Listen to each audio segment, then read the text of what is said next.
Hey Cleveland, this is Anderson Varejão of the Cleveland Cavaliers. You are listening to the Sports Fix. You are the voice of the Sports Fix. So pick up your phone now and call 216-539-7535. 216-539-7535. Business owners and professionals, do you want to take your business, your product, your team, your event to the next level? You want to advertise right here with the Sports Fix. Our listeners are among the most loyal listeners, terrestrial or internet. The Sports Fix universe is not only the radio show, but tens of thousands of fans on Facebook and Twitter. Email me, Jerry Myers, thesportsfix@AOL.com. That's thesportsfix@AOL.com. And let me help you swing for the fences and hit it out of the park right here on the Sports Fix. Portions of the Sports Fix brought to you by Harry Buffalo. Harry Buffalo, join the herd. Live in Ohio, it's time to get your fix. The Sports Fix.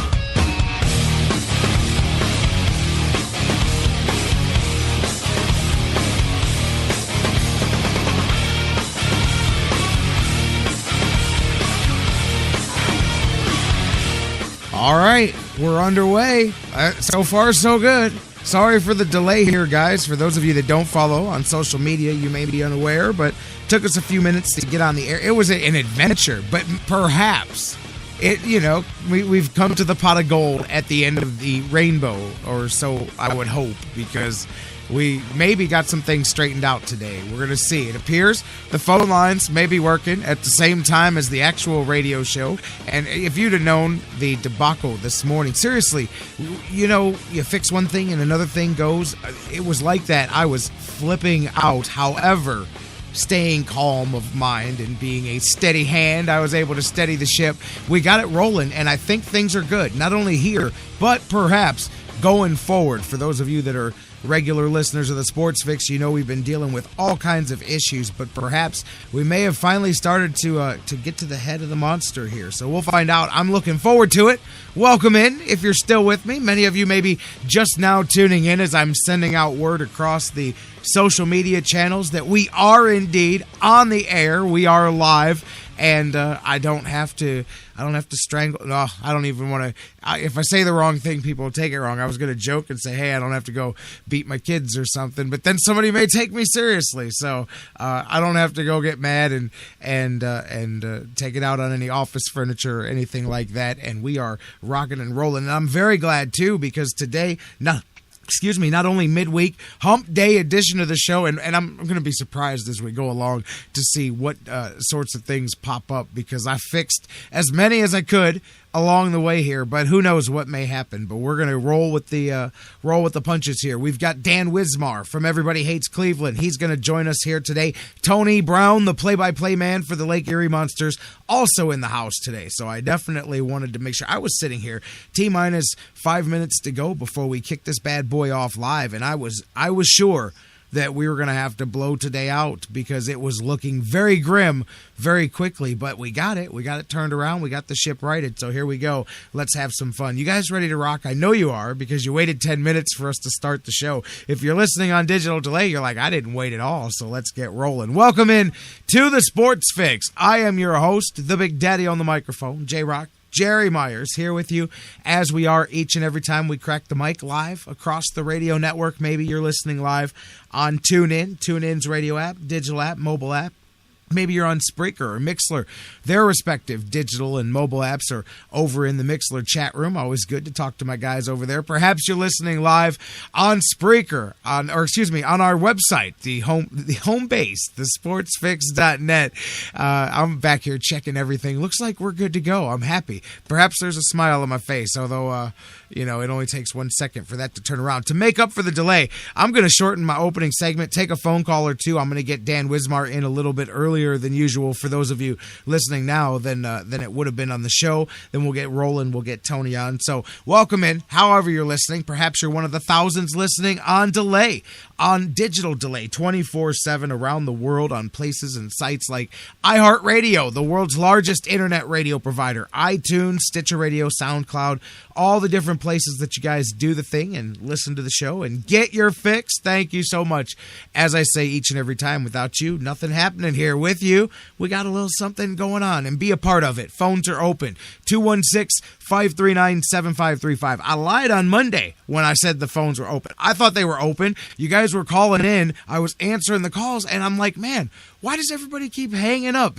What is this? Why nobody wants to talk to Jerry? They want to call, but they don't. Am I getting pocket dialed? What is going on here? Turned out, obviously, if you were listening, we had to get Dan Wismar in on the cell phone because we were having problems with Skype, which, to come full circle to how I started this program, that was the problem I was initially fixing this morning that led to all kinds of rabbit hole issues later on and almost cost us today's episode. But it appears things are working, so if you tried to call on Monday and couldn't get through, I apologize. The phones are indeed open today. 216-539-7535 is the number to call. 216-539-7535. I'm going to take calls early and late in the show, middle of the show. We've got Dan, we've got Tony Brown from the Monsters. First segment, I'd like to keep the phone calls talking some Cavs. We'll talk some World Series here, kicking things off. If you want to get in on anything else, I'll go open phones at the end of the show. Again, it's 216-539-7535. 216-539-7535. Can't get to the phones, don't want to call. Perhaps you're sitting at work listening to the show on your phone. Use your social media. Hit us up. Facebook, Twitter, email, facebook.com/thesportsfix, Twitter @thesportsfix, CLE, email thesportsfix @AOL.com, facebook.com/thesportsfix, Twitter @thesportsfix, CLE, email us thesportsfix @AOL.com. As I've heard from many of you guys across social media since Monday's show, I've asked you to give me your thoughts and picks and predictions on the Cavs. Heard from a lot of people. At the average, I did some math here. I know I was doing some advanced calculus, or doing all the addition.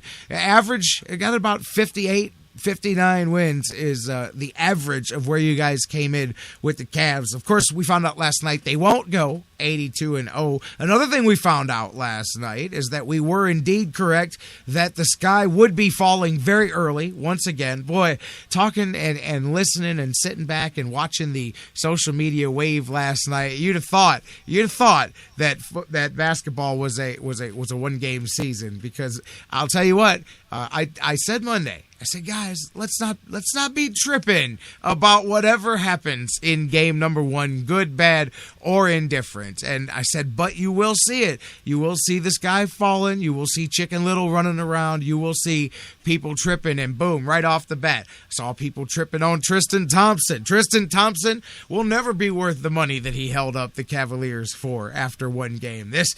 I'll tell you what, by the way, welcome to the world of getting paid, Tristan Thompson, because now this is what you got coming for you every day that you don't score 80 points and get 80 rebounds at the same time. It's coming for you. And hey, that's the spotlight that you ask for and that you get, and the paycheck that you cash. But started early last night, man. David Blatt, there's LeBron James, that Cavs, that Mo Williams.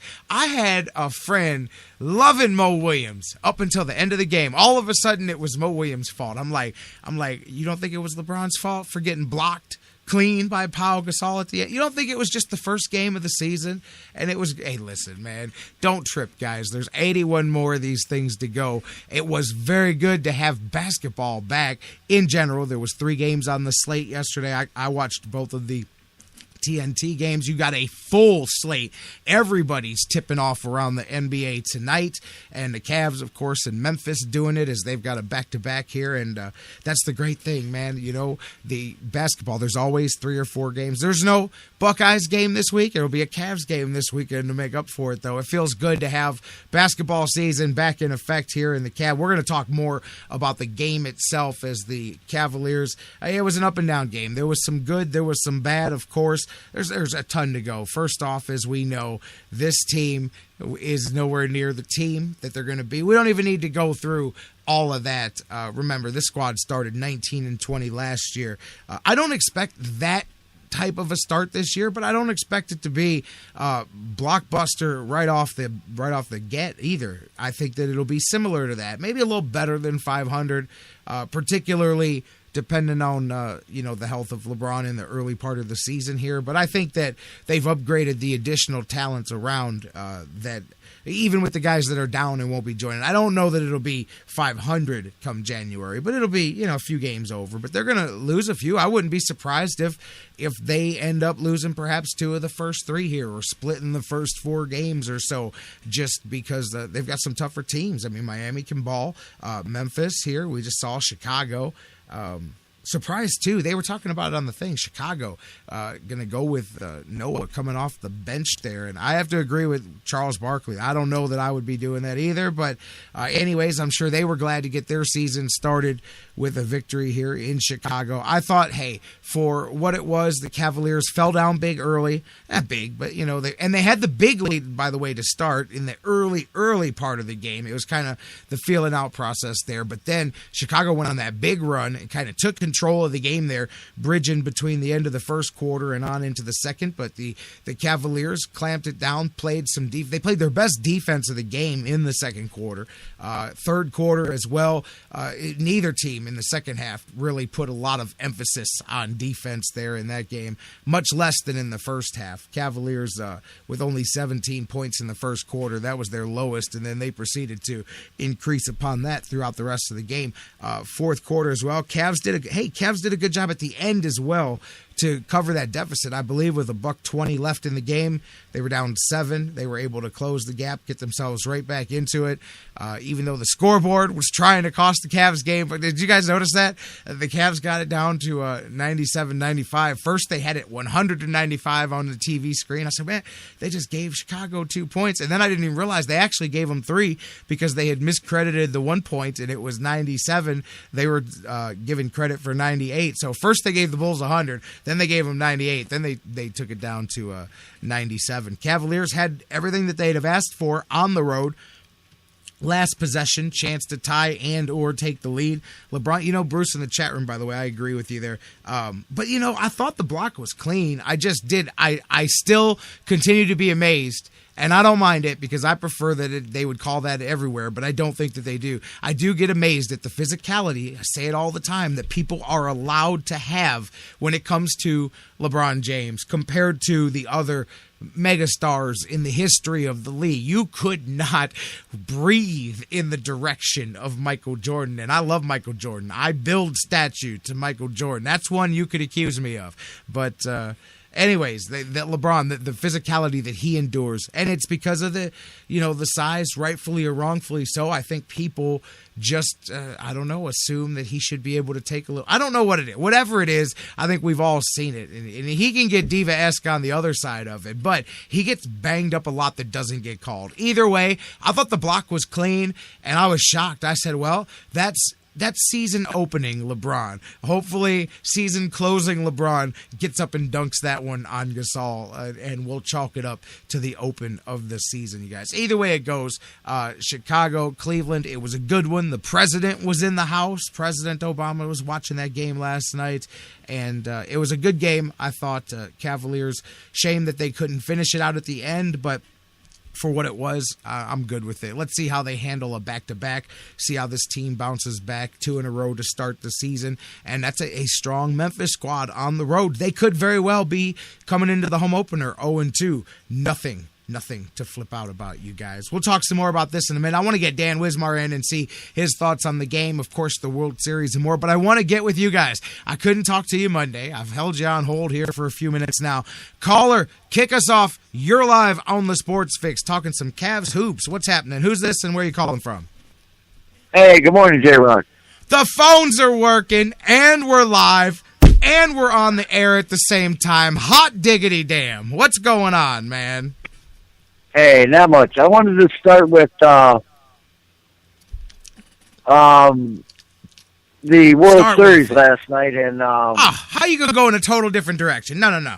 Are you calling to talk anything about the Cavs? Because if you are, we'll stay in that direction first. Then we'll go into the baseball. Cavs. Well, can we start there, it was Bruce? the opening night. It wasn't. That's anything what I'm saying. That I expected to be, over the top or anything. It was, it was the Cavs trying to get their chemistry straight is the way I looked at it.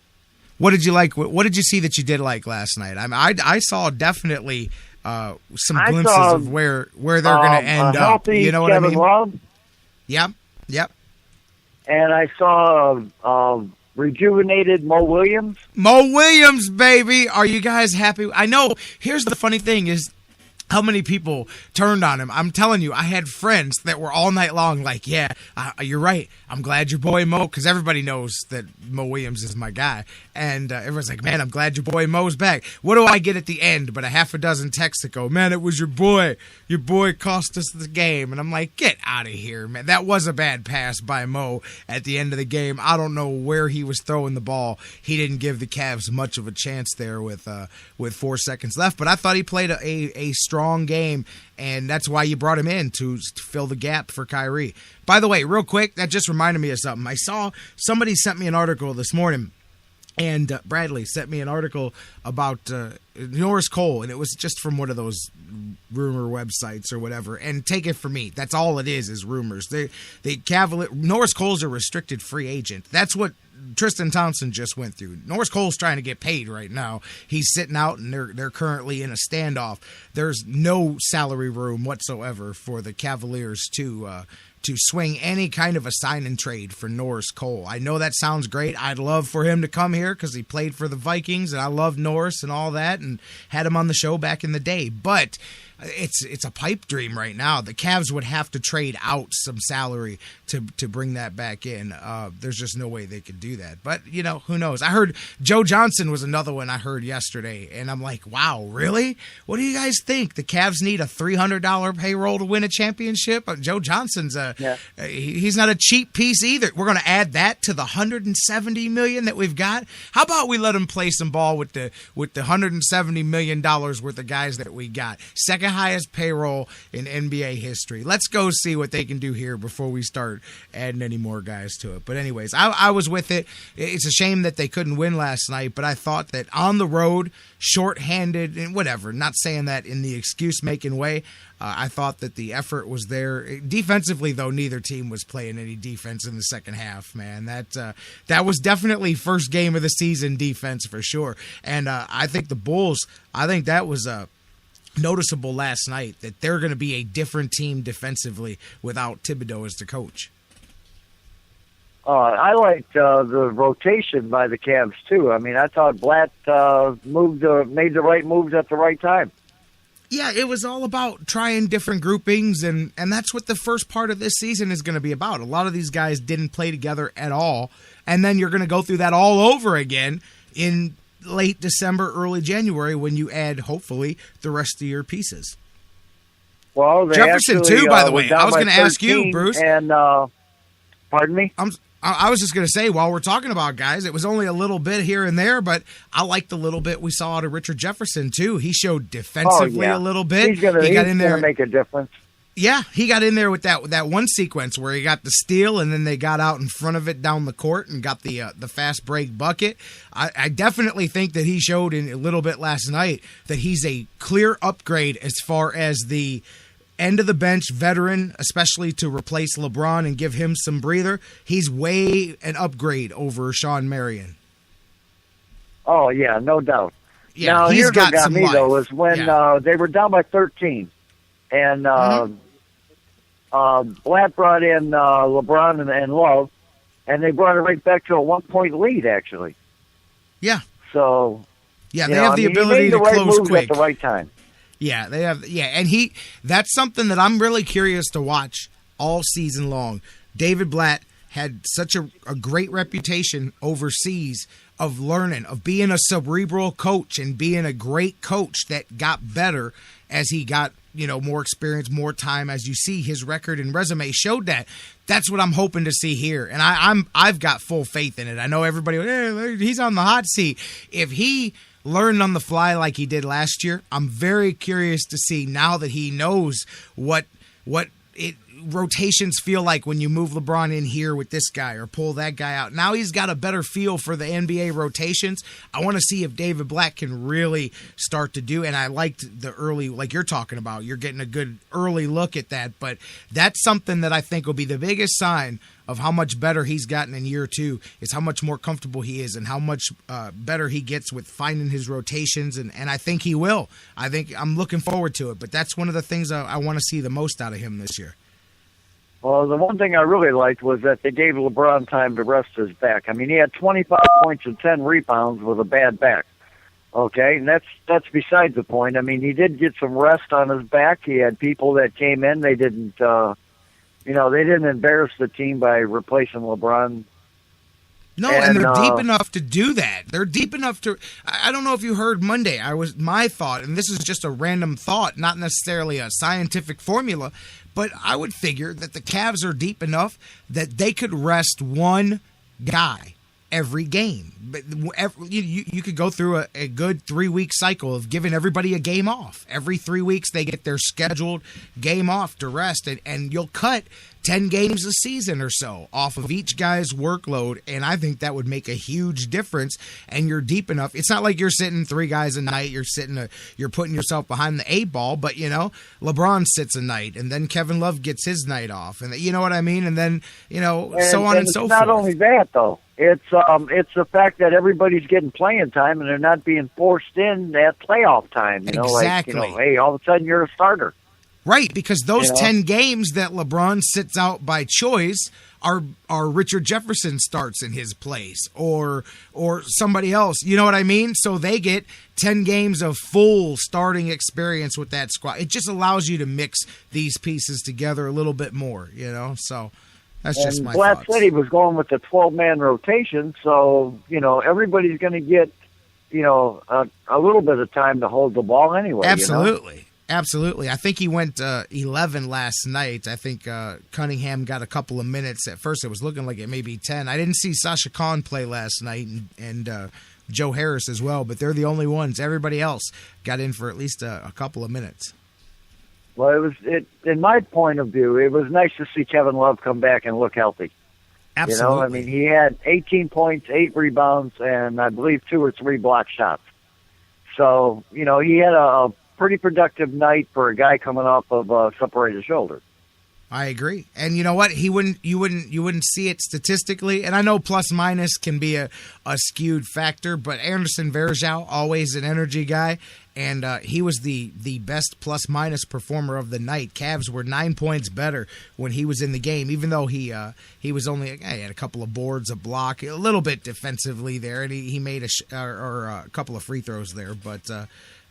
Again, that's going to be another one. Just watching it come together. It was fun to have basketball, and the best part is they do it again tonight. We're right back at it. Cavaliers and Memphis back-to-back, and that's good. And again, with resting guys, too, 3 out of 4 to start the season, and that's a tough little run with a day off in between. So, again, getting a few minutes of rest is good. LeBron still ended up playing 36 last night. Mo Williams led the way, 37 for the Cavs. Who else was in the 30s last night? Kevin Love had 35. He was the third longest. Gotta love to see that as he stretches himself out. J.R. Smith was the other with 30 points as well. And I agree with you about the social media people. I mean, you would have thought that it was the last game of the season, and I mean, come on, they had lost. Just relax, guys. Anyways. Yeah, really. Right. I mean, it's one game. I got 81 more baby. of these things to sit Absolutely. through, I agree with you 100%. All right, let's keep it moving. World Series. What do you want to talk about, man? Because I got to get going. I want to get Dan in on the show. First, I wanted to start with... How about it, by the way? Edison Valquez. Yeah, I was going to say, Edison Valquez, I'll tell you what. Okay. I know where you're going to go with that. I mean, the guy, of course, I found out later that he didn't find out about no, the family father. Requested that they didn't tell him. Yeah, because, absolutely. Although I heard from biggest different game of sources, his Bruce, life. because I know what you're saying, and I've heard from different sources, because one set of writers reported that Ned Yost said that they didn't tell Edison Valquez about his father's death until after the game, but there was another set of stories out that was completely the opposite, and said that he did find out, and he actually found out on his way to the game. So maybe both stories may be true. He may have found out, and they may not have known that he found out. Maybe they didn't tell him, but I had heard that he knew, but then you informed me this morning before the show. You sent me that message and said that they didn't tell him, and I looked into that, and there's two different schools of thought there. So I'm not sure what story is true. Okay, well, I have the ESPN almost, version that says that the family requested not to tell him until after he was removed from the game.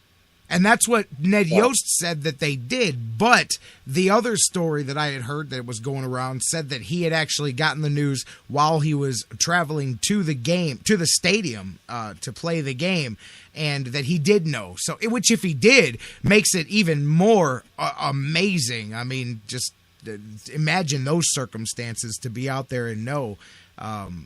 That would make it even that much stronger. But either way, that's just a piece of the story of an incredible game that just ended about 5 seconds ago. I think those guys were. It was 126, I believe, is when I finally went to bed. Yeah, see, I have the luxury of 2 TVs, so I got to watch the Cavs and the World Series at the same time. Yeah, they loved Game 1 so much, they wanted to play it all night long. That was a great game. I mean, you get the blown save, you had the bullpens matching it up, 14 innings, and you had the come full circle story of the guy making the mistake, Hosmer, and then makes up for it later in the game. All kinds of stuff. Yeah, the inside the park home run. It hadn't been done. I was going to say, let's back up and start at the beginning. Amazing. Go ahead, Bruce. Escobar led off the bottom of the first. Actually, the very first pitch, he hit the inside the park home run. Now, that was only the 12th World Series inside the park home run in history, and it was only the second ever to happen. The first was in 1903. Now, the last pitcher to give up an inside the park home run in the first inning in a World Series game was Babe Ruth in 1913. When he pitched for the Red Sox, or pitched for Boston. Going way back in the Wayback Machine. Yeah. But yeah, that's when you knew you were in the midst of perhaps something special. I mean, I'll tell you right now, I can just watching that Game 1, this is going to be one hell of a series. You can just feel it. These are two teams that want it. They're new, they're fresh, they're hungry. The Royals just missed out on it. The Mets, well, it's been a minute for them, but I mean, they're after it. That was a heck of a Game 1. But yeah, right there in the beginning, you get some history made right off the bat, and it just kept going. Yeah, so if you watched the Cavs and didn't watch the first couple innings of the World Series, you missed history last night, and you can thank Charles Morgan, by the way, for that stat. Because he said, when was the last time this happened? And I had to go through like 20 record books until I found it. But I mean, look at the drama. The Mets score in the 6th, and then the Royals score 2 to tie the game up. And then in the 8th, the Mets get ahead, and it looks like that's going to be the deal right there. And they just got to close it out. And then the home run, and Alex Gordon ties the game against the closer. In the 9th inning, right, in the bottom of the 9th. How dramatic is that? And it had been, I think I heard somewhere, it had been like 90 games was the last time that he blew a save. And so there you go, keeping it alive. Then the battle of the bullpens, these teams lock up for another 4 innings before Hosmer is able to hit the sac fly and get the run home, and they win the game. Like you said, right around 1:30 in the morning. Yeah, 1:24, I believe, was when I posted. So, here's the thing: Bartolo Colon, 40-year-old Bartolo Colon, still pitching. Finally made it to a World Series. So it was Bruce, kind of it was an exciting night. I mean, between the Cavs and their opening season and the first game of the World Series was everything that you could ask for in a ball game. Sure was, and they get, just like the Cavs, they get right back at it again with Game 2 coming here tonight. And there you go. Baseball, without a doubt, is the greatest game ever invented. And if you watch it every night, you're going to see something that you've never seen before. And, inside the park home run in the World Series, that was, instant history. Oh, it sure was. There was a lot of things about last night's game, though, that you could say fit that for sure. And I think it's just the precursor of heck of a series to come from both of these teams. I could easily see this thing go in 7 games, no doubt about it. Oh, no doubt. And as much as I want the Mets to win it, I wouldn't be unhappy if the Royals did either. So.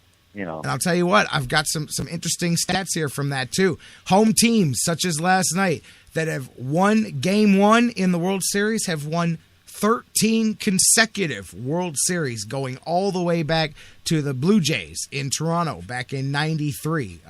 That's something to show that if history bodes well for the Royals, they not only took a 1-0 lead, but the last 13 teams that have won Game 1 at home have gone on to win the World Series. So that bodes well for them. It was also the longest World Series game since 2005. Game 3, the White Sox and the Astros went 14 innings in the first World Series game that was ever hosted in the state of Texas. So it's been over a decade since those teams, exactly a decade since there was a game that long. And this is only the 21st game in the history of every Major League Baseball playoff game, not just World Series, in which the home team trailed after the top of the 9th and was able to come back in the World Series after 8.5 innings. The team that did it the last time, the longest, and won, 2000, Game 1, the Yankees, when they were taking on the Mets back in the Subway Series. So there's all kinds of things out there that say that history's in Kansas City's favor. I thought the biggest thing that's in Kansas City's favor is the fact that they did it last year, and not to mock the Indians, but unfinished business. They were there, and here they go. And by the way, the Mets, their 4 World Series before this one, they lost Game 1 in each of them. They're now 0-5 in Game 1 of their World Series. So there's that. They didn't lose them all, so history's there for them too. But there's a lot of things in the favor of the Royals here, Bruce, heading into Game 2 tonight. Yeah, and I still like the Mets pitching. So as long as you have pitching, you still have a chance. So that's why I kind of look at this whole World Series.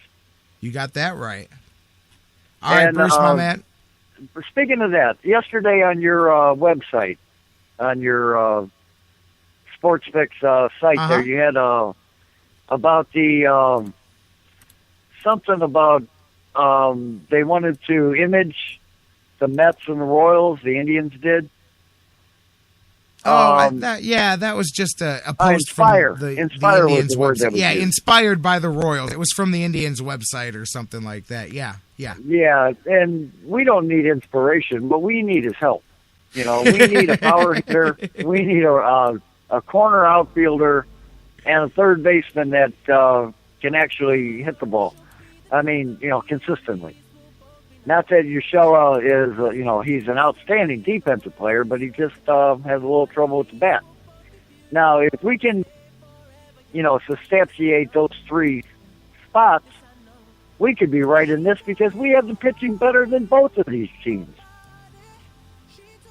Oh, I know. It's when you see this, you go, man, that's why I say, for as far away as some people think the Indians are, I say that they're much closer than you think, but there's a big gap from where they're at to where they need to get. But if they can fill it, they can be there is no ceiling to what the Indians can do in the next couple seasons, and I think that these teams show you just that. Right. And they're, the Mets have the big payroll. Let's not, Sure do. But, as far as the Royals, they're living on a budget. And I agree, man. We have everything that they have. I mean, it's not like, we have better starting pitching. They have a better bullpen because, I honestly believe they have the best bullpen in baseball. But as far as, our everyday players, we match up with them. I agree. I agree, Bruce. My man. We're a couple of players away. I agree with you. I got to hit it, my man. Thank you for the phone call. No problem. I'll talk to you soon, J-Rocc. You got it. my man, on the phone lines. I'll reopen the phones later on. Now, we've got a couple of guests coming up. Sit tight. The news is next, and then Dan Wismar joins us from Everybody Hates Cleveland. We'll talk some Cavs, some World Series, some Browns, some Buckeyes with him. Tony Brown, just about 1 hour from now, from the Lake Erie Monsters, joins us to talk about the latest with the Blue Jackets and the Monsters and more. Can't wait for that. Glad we got things rolling. The phones, everything's rocking and rolling. Makes you feel good. I'm smiling. Hopefully, when we come back from the break, the smile is still on my face. I can feel it. Can you? We'll be right back with Dan Wismar, joining us from Everybody Hates Cleveland next after the news here on the Sports Fix. No more. We both know we can't go without it. She told me you'll never be alone. I can feel my face when I'm with you. I can feel my face, but I love it. But I love it. But I love it. Oh, I love it. I can feel my face when I'm with you. We here at the Sports Fix want to make all of your dreams come true. What about my dream? Edith, I told you I can't build your candy house. It will fall down. The sun will melt the candy. It won't work. It will if it never rains. Oh, maybe not all of them. Get your fix on the Sports Fix. Harmony, harmony, all love.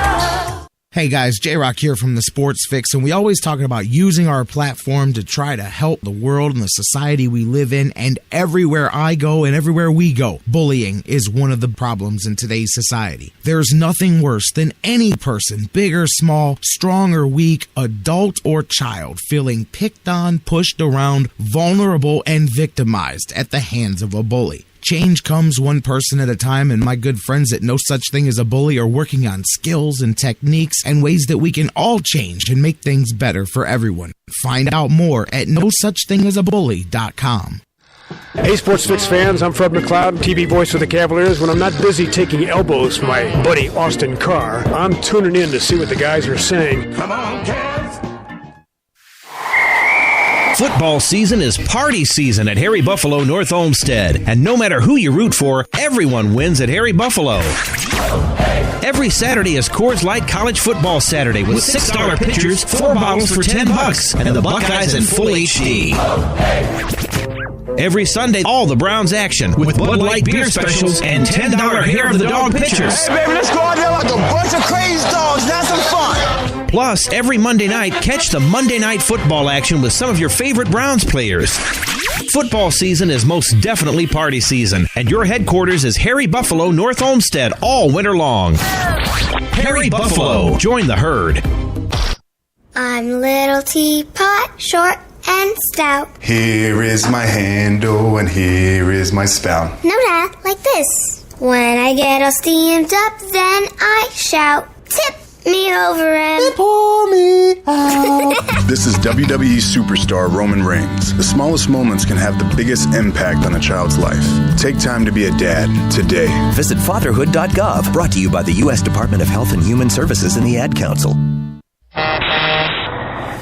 Whether it's an oil change or a new set of tires, Quick Lane at Valley Ford Truck has you covered for your automotive car care needs. They're your neighborhood quick service experts. They also offer a low price tire guarantee. Choose from 13 brands, and if you find the same tires at a lower price within 30 days, Quick Lane at Valley Ford will refund the difference. They're open late Monday through Thursday until 9 p.m. and open early Saturday so you can check it off your to-do list and get on with your day. They also have a newly remodeled service lounge and additional service bay just for Quick Lane oil changes. Quick Lane at Valley Ford Truck is located at 5715 Canal Road, right under the 480 Bridge in Valley View, just down the road from Independence. 5715 Canal Road, right under the 480 Bridge in Valley View, just down the road from Independence. Come see why life is better in the Quick Lane. QuickLane.com/Valley Ford Truck. That's QuickLane.com/Valley Ford Truck.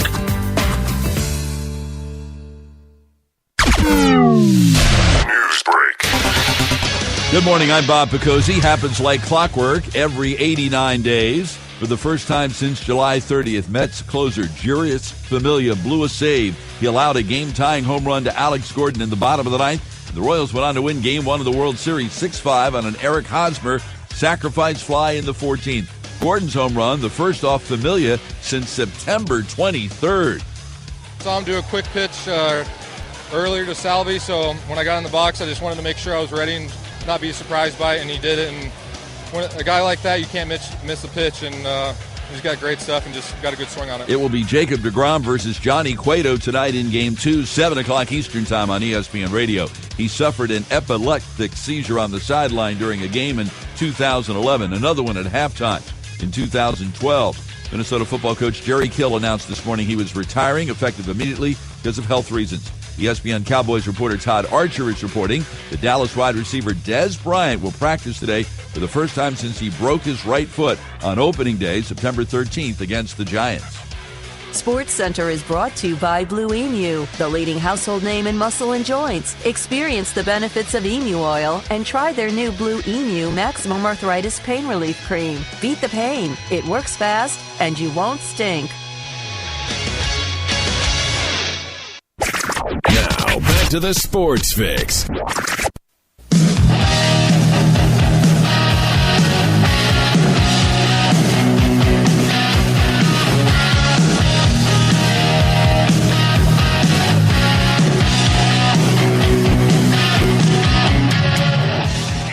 Welcome back to the Sports Fix Live. J-Rocc back with you. Dan Wismar is going to join me in just a moment. He's on the hotline. Indeed, I can verify that he is on the hotline. Things are plugging along today after the delay. And seriously, it may have been one of those, it was good to start late because we got so many things straightened out that maybe, just maybe, will be good moving forward. Thanks to you guys for joining us as we pick back up here. J-Rocc here, as I said. Dan Wismar coming next. Tony Brown from the Lake Erie Monsters joining us just about 50 minutes from now, talking some Monsters and Blue Jackets hockey action. We're going to talk Browns, Cavs, Buckeyes, World Series, and all of that with Dan. And I want to talk to you all the time. Facebook, Twitter, email, facebook.com/thesportsfix, Twitter @thesportsfixCLE, email thesportsfix@AOL.com. Sam chimed in last night, said Cavaliers game 1, no big deal. Thank you very much for speaking from common sense. It was good to see them get out there and come close on the road. And listen, hey, I'm not one of those guys that sits there and doesn't hold the foot to the fire, but I don't do it on Wednesday, October 28th. I'm just happy to watch them playing some hoops again. You guys keep those comments coming in, and I'll read them from time to time here on the air. Facebook.com/thesportsfix, Twitter @thesportsfixCLE, email thesportsfix@AOL.com. As I said, 81 of those more to go, and the next one, there'll be 80 left after tonight. They're in Memphis, taking on the Grizz. My man Dan Wismar from the Cleveland Fan, from Everybody Hates Cleveland. How you doing, Dan? I'm doing great, J-Rocc. Good to be with you. Good night last night. Hey, good to have you, man. That's 2 in a row, man. I don't know. 3 in a row. We call that a winning streak around here, man. Yeah, that's right. Good to have the bugs worked out, and we made it happen on Monday, but this is better. You damn right, man. How you doing? Speaking of better, does it feel better to be in the middle of hoop season now? I mean, last night it tipped off, and there's another one tonight. I don't know. To me, you and I talk all the time. There's those couple of seasons that are the best, and this is one of them right here because you've just got everything going on. It may not be the Indians baseball, but there is championship baseball going on. You've got football. Now you've got basketball. There's some hockey. You're covered from end to end right now. It is really good. It is hard to beat October for sports, no doubt. I love the springtime when you've got, March and April, and, that's a great time of year, too, with baseball opening day, NCAA tournament, and all kinds of stuff going on, NBA playoffs, all happen at the same time. But it is hard to beat October when you're in the middle of college football season and the NFL season. You've got the World Series going on. In fact, last night I was sympathizing with what Bruce was saying. I think I need to line up 2 TVs side by side because you wear out the remote control thumb when you're trying to flip back and forth from the Cavs to the World Series. And I got to say, Jerry, that even though I watched a very good portion of the Cavs game, but like you say, that was 1 out of 82, and the game on the other channel was 1 out of 7 at the most. So I kind of gave some my preference and my priority to the World Series game because first of all, it's the greatest sport ever, as Bruce says, and second of all, because it's only comes once a year for a week and a half or so, and and I had to check it out. But let's talk Cavs first here, because Yes. it seemed as though, the thing that struck me most about watching the Cavs game last night was obviously early in the game they were rusty. I don't think the Bulls played all that great defense in that second quarter. Just when the Cavs are going, 2 for 15 or something at one stretch from the field, they just hit a cold streak. Couldn't throw it in the ocean from a rowboat, and it was just tough that they ended up scoring they were up 12-6 or 15-8 or whatever it was. They had a 5-7 point lead, and then they went cold. They scored. I think they were outscored something like 15-2 or something over that next stretch. So, yeah. And that really put them behind the 8 ball for the whole game. But what struck me more than anything was the number of guys that Blatt was trying to rotate in there. I mean, obviously last year you had a lot of dead weight at the end of the bench.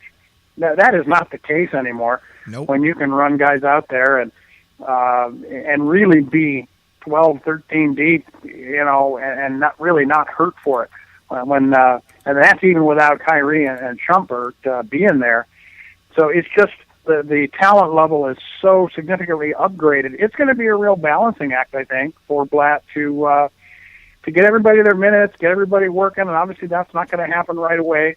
It's going to take a while to get that rotation figured out. But it did seem like in that cold stretch there were an awful lot of guys that were trying to get off their shots come hell or high water. James Jones was one of them. Certainly Mo Williams was another, and maybe most noticeably was Tristan Thompson, who I think just looked like he was trying a little bit too hard out of the gate, throwing up some shots and those little running one-handers, those little floaters in the paint. They just weren't dropping for him, and he looked like he was pressing a little bit, and obviously you could understand why, trying to silence all the naysayers who were ragging on him about the big contract. So it was a little ragged, certainly, but it's encouraging because the depth is so great, and it's going to get greater when Shump and Kyrie get back. It was definitely ragged. I don't know. I agree so much about Mo. I thought he shot 50%. I thought he was. I didn't feel that he was forcing it. I don't really think Mo was forcing it that much either. But it was obvious that he wanted to come on. Establish his jump shot early in the game, and like you say, hit some, miss some. But it was. I didn't think they got Mozgov as involved as they should early. I think that would have helped. I think he took a handful of shots the whole game. They went cold there after the hot start and kind of got behind, and obviously you're playing on the road against a decent team and tough to come back. But in fact, I missed the final shot, the block on LeBron at the end. I was over watching the World Series at the time. Had to watch the highlights of that. Because frankly, when they got down 8 with a minute and a half to go, I kind of assumed it was over. Yeah, they made that run there. I maybe bailed on them a little bit early. Obviously did. They made that little mini run there and gave themselves a shot at it. But Mozgov, as you mentioned, I think he only got 6 shots for the game. He only made a couple of them, but was not very involved offensively at all, and I'm with you. And I think that here's the thing: that depth is that word that you just mentioned. The Cavaliers, without 2/5 of their starting lineup on the road, and with a lot of these guys did not play in the preseason either. Did not play together. Kevin Love, LeBron James, etc. Most of these combinations, we're seeing each other for the first time out there. I think that you're seeing. And you saw it last night, an example of what you said. Depth is the word. This is like that. This is that what they kept talking about last year with the Warriors and true team depth. I think you saw that here last night, that the Cavaliers, when push comes to shove, can now take more than a couple shots on the bow and stay at a very high level before there will be the drop-off. I think they learned their lesson from last year that there's deep, and then they're stupid deep, and that's where they're hanging out right now. And in a couple of months, when everybody's back, they're good. And the great thing about that is not everybody comes back. And I've kind of been telling people this, not wanting to be a wet blanket, but not all of these, some of these guys get banged up a bit. So the odds that there will be a time this season when everybody's healthy are very low. I mean, Verjao, Love. You've got guys who get banged up. You've got a lot of Kyrie Irving. So the odds that they're all healthy, very slim. And this should make you feel good about that. Yeah, no doubt. And one of the things that's best about it is that And I noticed last night a concerted effort to rest LeBron more and at different times. He got into a very fixed rotation last year where he would play almost all the first quarter, and then with a couple minutes left in the first quarter, they'd take him out and they'd kind of overlap the end of the quarter and bring him back in the middle of the second or whatever. I noticed him took him out really quite early in the first, and he sat for a good portion of the first quarter, came back in right at the very end, and then they had more and longer stretches of LeBron on the bench, which is obviously by design and with the long term in mind. But, you know, last year there were so many times when LeBron's out of the game, the team just couldn't score and couldn't do much of anything, couldn't get out of their own way. I think that is going to be way different this year. They're going to, with Love and with Mo Williams and these guys, and J.R. Smith obviously taking a little bit more of an offensive role. I don't think you're going to see the team really slacking and losing ground, losing momentum when LeBron sits just because there are too many other good players on the court. So way too early to tell or way too early to draw many conclusions. But I like the fact that they rested LeBron early and often, and the more rest he gets, the better. Obviously, you want him healthy in March, not in October. Yep, and a big assist game for the team in general. They doubled up Chicago in the assist column. There was 26 for the Cavs overall. A lot of ball movement, a lot of ball sharing, and you're going to see that with these guys here. And only 10 turnovers to go with that. I say some of that is to the lack of defense being played on both sides, except for Pau Gasol. Man, my boy Pau Gasol had 6 blocks on the Cavs last night, and then Taj Gibson had 3 more. So they had 9 blocks combined between those two guys. And the 6 by Gasol showed me, even with the one at the end, that's those things that you learn from game one, is that you're still taking it to the hole in the preseason mode, in the early season mode. You're not taking it strong to the hole, because I like Pau Gasol, but he should not have 6 blocks in the post, especially that last one against LeBron. I promise you that if this was game 82 or perhaps a playoff game, it would not have been so easy to block that last shot of the game. That was how you go up in game one, not how you go up at the end. But Gasol was, man, there was the one sequence where he blocked Love twice on the little bunny shots underneath, and he was very active underneath and caused the Cavs some problems.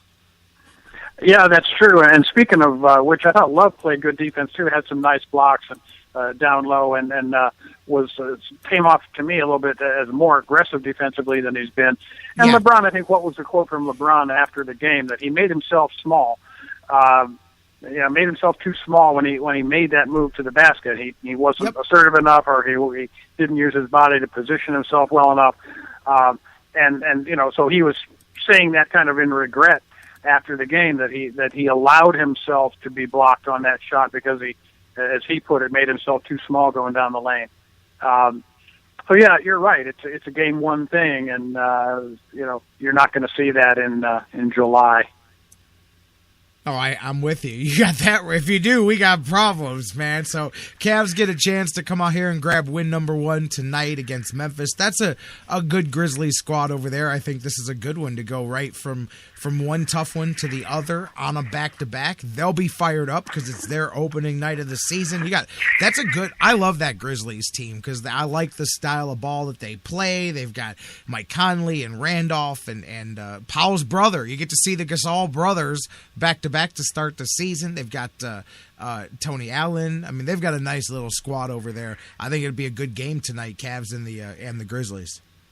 Oh, I do too. I like them mostly because of Michael Conley, one of my favorite Buckeyes. And last time the Buckeyes made it to the NCAA finals. But Conley's a great player. They do have a nice team, a big team, and you don't like to be anybody's home opener because the players and the crowd are all jacked up. And I totally with you on this 1 out of 82 thing. But I tell you what, Jerry, they go 0-2, and David Blatt's on the hot seat. Oh, you know it.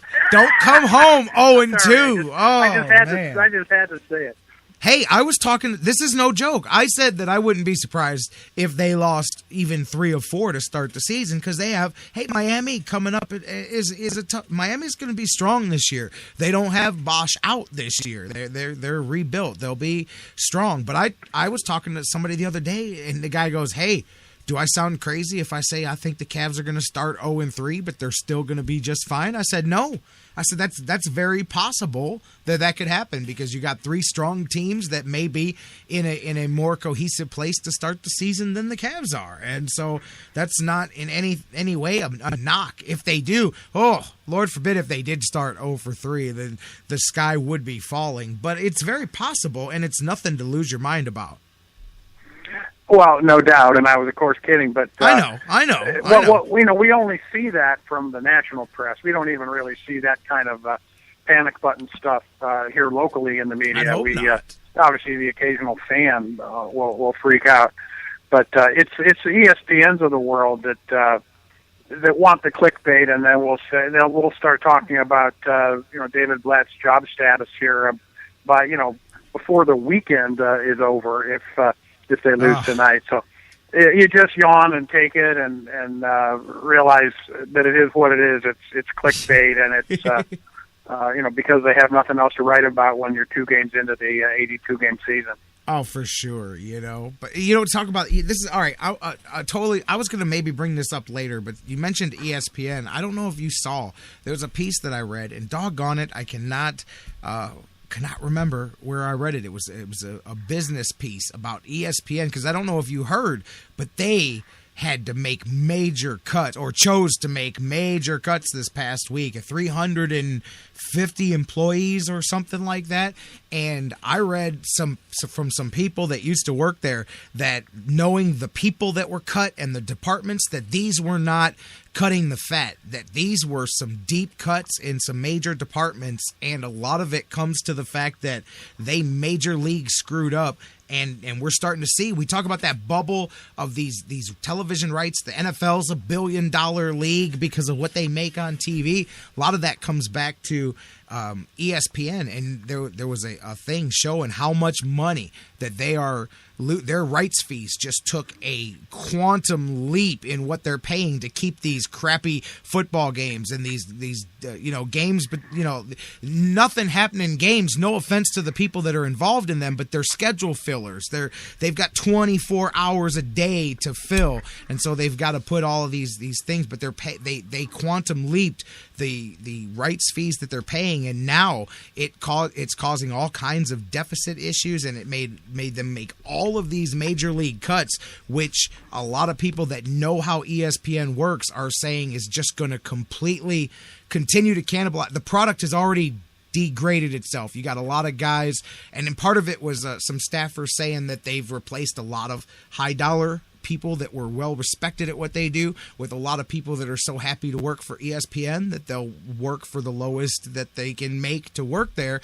And you're going to start seeing even more of a degrading of the on-air product, with more of that sloppy journalism and guys that really shouldn't be in the role. And a lot of it ties into how they made a major miscalculation a few years ago, and with no competition, tripled the NBA money that they were paying the NBA so that they could put games on at midnight that nobody's watching except the West Coast teams and things like that. And they quadrupled their football money in a package that nobody else was even bidding against, and that there may be some major league problems continuing for the big ESPN. Well, that's right, and it couldn't happen to a nicer bunch of guys. Nope. You're right that they bought things, and really they made the attempt to completely corner the market on college football. And they have come very close to doing that. And one of the ways that they did that is by buying the broadcast rights to games that they then don't broadcast. They put them on the internet. They bought rights to conferences and to college football games just to keep other people from getting them, with no intention of broadcasting the game. For non-compete purposes. And then they got sued by a small conference, and basically they go back and then they throw that conference a bone and say, okay, well, we'll put your games on Tuesday nights. And and they have these deals with conferences like the MAC, and they have the Mountain West, and some other groups, the smaller non-Power 5 conferences that they have deals with, and they've had to backtrack a little bit because, like I said, they bought rights to games that they just, I don't know if they had no intention ever of broadcasting them, but when push came to shove, they weren't broadcasting them, and they were paying the conferences the money and then not showing their games. That sounds to me like a recipe for deficits and some bully losses. tactics. And of course, Yeah. ESPN, owned by ABC, owned by Disney. When the word comes down from Disney Corp that you're gonna cut your budget or cut your staff or cut your payroll or whatever, you got to do it because that's what the boss says. I have heard some of that same stuff. They have cut some people, and they've got their new experiment going with Scott Van Pelt as their main Sports Center anchor. I'm not sure how that's going, but frankly, I don't watch. I'd like to watch PTI at 5:30, Wilbon and Kornheiser, just to kind of catch up on the day's sports news or whatever and see some highlights. But that's about it for me outside of actual contests that are on the air, Jerry. I can't sit through Sports Center. It's just painful to watch, and so I don't. And give me PTI at 5:30, and that's about it for me. Other than something going on with a ball of some sort. No, Dan, my son is always amazed that literally I will leave the room if he's sitting there watching those talking heads, and he's like, how can you do what you do and not watch ESPN and sport? I said, man, I can't stand it. I can't sit through that stuff. I'll find what I need to find, and I'll watch what I need to watch, and there's lots of other places to get my information. I can't sit through them. And the other thing that I was reading that is the major miscalculation they made, and I remember when they put the screws to the cable and to the satellite companies a few years ago, because what they always did was came in as a package deal. ESPN, Disney, ABC, the whole group of channels together came in as sort of a package deal, and they used their. And a few years ago, the ESPN came to the cable companies. If you remember, they tried to ask for, I think it was $6 a month or $8. It was either $6 or $8 a month increase per subscriber to get the rights to ESPN, and all the cable companies balked on it. They said no way, and the agreement that they made was, we'll give you your increase in the rights fees if you give us the right for the first time ever to separate ESPN from the lowest tiered basic cable channel. And so that's why none of you that have basic cable get ESPN anymore, because for the first time ever, they're separate. And the minute that they were able to be separated, there's a 10% drop in the last 2 years of homes that get ESPN, because it's one of the companies hit the fastest when they broke away from the monopoly of you have to take all of these channels together.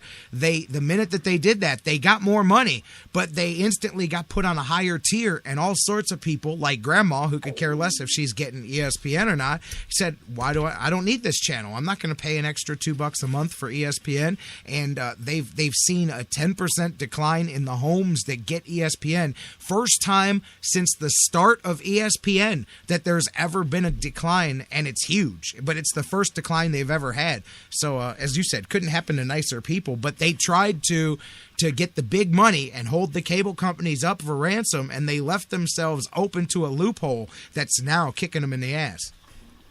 Well, you're right, and what they always had, because of this bundling, and because they have not only because they're ABC and Disney, but because they're ESPN, ESPN2, ESPN3, ESPNU, and on down the line. They have this bundling, and they are able to, and for years received way more, like 3 to 4 times more per subscriber from the cable companies than any other single channel on there. Yep.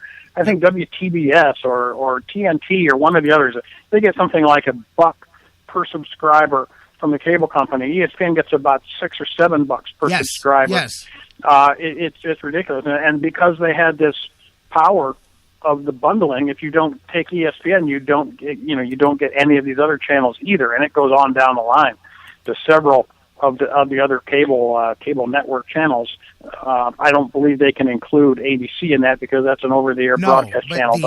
They have dozen or more channels bundled as one. Get one, get them all. Don't let ESPN. You don't get any of these others either.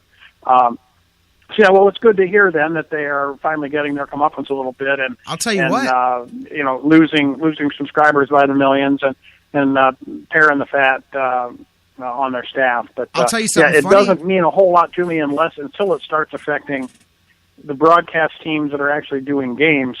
And I don't know. I haven't necessarily noticed it there yet, although they got some numbskulls doing college football on Saturdays. But that isn't a recent development. Their basketball is the worst. Their basketball guys are the worst. You got Rose and Van Gundy, and oh man, they're awful, man. But yeah, no, I agree with you. I think you're going to continue. That was part of what this article was. You're going to continue to see a degrading of the on-air product. And I'll tell you how I noticed this most in person is that forever I had gotten ESPN on my basic cable, and I remember about 2 years ago, a year and a half ago when this happened, I didn't get Fox Sports 1, the new Fox, because every once in a while there would be an Indians game on Fox Sports 1, and I'm like, man, I don't get this channel because I didn't get the next package up just for one channel that I'm going to watch, you know? So I never got it. And when they made the switch, the Fox Sports 1 is very smart, and that's why they're gaining market share on ESPN. Now, when you get basic cable, you get Fox Sports 1, but you don't get ESPN until you go up to the next. So I was like, wow, okay, I'll just, you know, and and they have their own Sports Center-like show, which is still but it's much more tolerable than watching those goofballs on ESPN do their version of Sports Center, you know. And as much as I love Chris Berman watching some fumbles and going bloop, that's about it. Everybody else drives me crazy on there, man. Well, everybody else and Chris Berman drive me crazy. He does, too. You know, I can't do him either we at do all. differ on that. I think Chris Berman is past his sell-by date. Oh, no, I agree. So, I agree. He's way expired. Oh, I'm just having some fun with it, man. They could tear that whole thing down and rebuild it from scratch for all I'm concerned, man. It's not like the talent's not out there. They just don't have right, it. yeah. And, you know, Van Pelt is pretty good. I like him. I had a chance to meet him up in Madison, Wisconsin about 5 years ago in the press How about box Mark May? at a You like Buckeye him? game. But, you like Mark May? Anyway, it's... No, nobody. Nobody's gonna sell Mark May at all, huh? We're just gonna ignore that I even said that. Huh? He is a goof, and the fact that they hire those guys because it's a Barker channel is all it is, man. It's whatever can you say to get somebody to listen before they click over to the next channel, man. You got something ridiculous to say? Put that man on television. That's all it is, man. Right.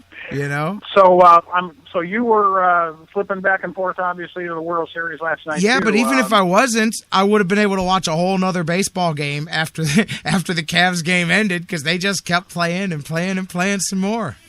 Yeah, I stayed up till the bitter end too. Me like too. Like Me you too. and Bruce. I couldn't go to bed. I was going to go to bed after the 13th, and then I ended up hanging around till the top of the 14th. I said, well, I'm going to watch the Royals bat in the bottom of the 14th, see what happens.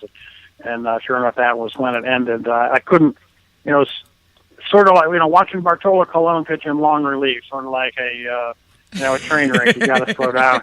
You got to slow down and watch and see what happens. What do you think, man? I mean, this is going to be a hell of a series. You can already tell. I it think was the a great. Royals... It was a great baseball game.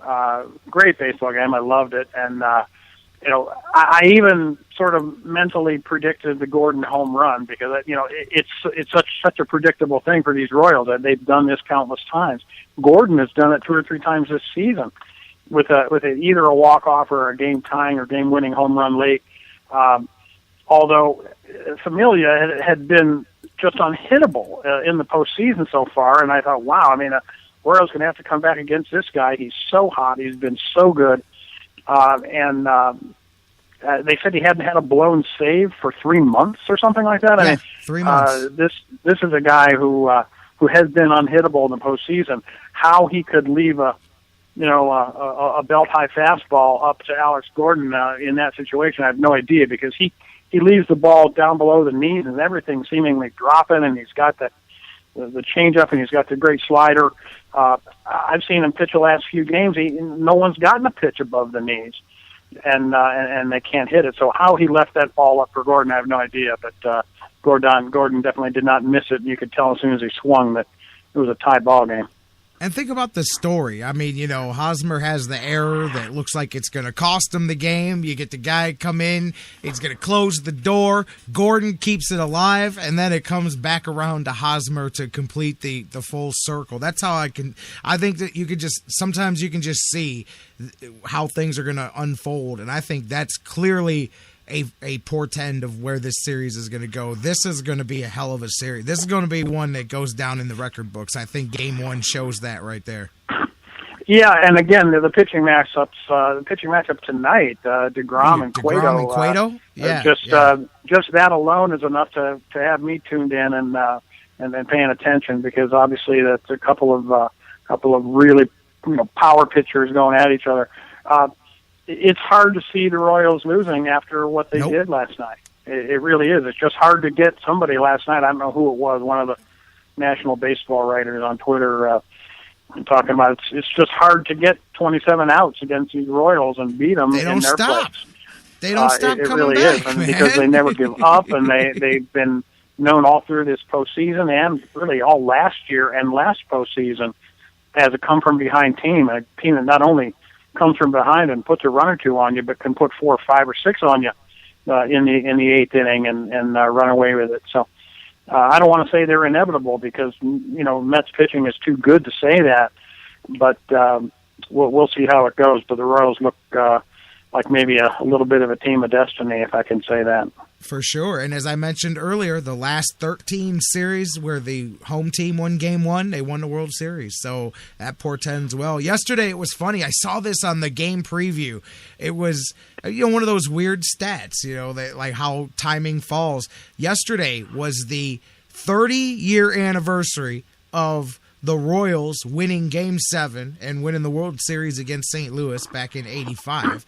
And the same day yesterday was the 29th anniversary of Darryl Strawberry and the home run that beat the Red Sox in Game 7 when the Mets won the World Series. So yesterday was the 30th and 29th anniversary to the day, respectively, that each club had won the World Series back in '85 and '86. Kind of a weird coincidence there, too.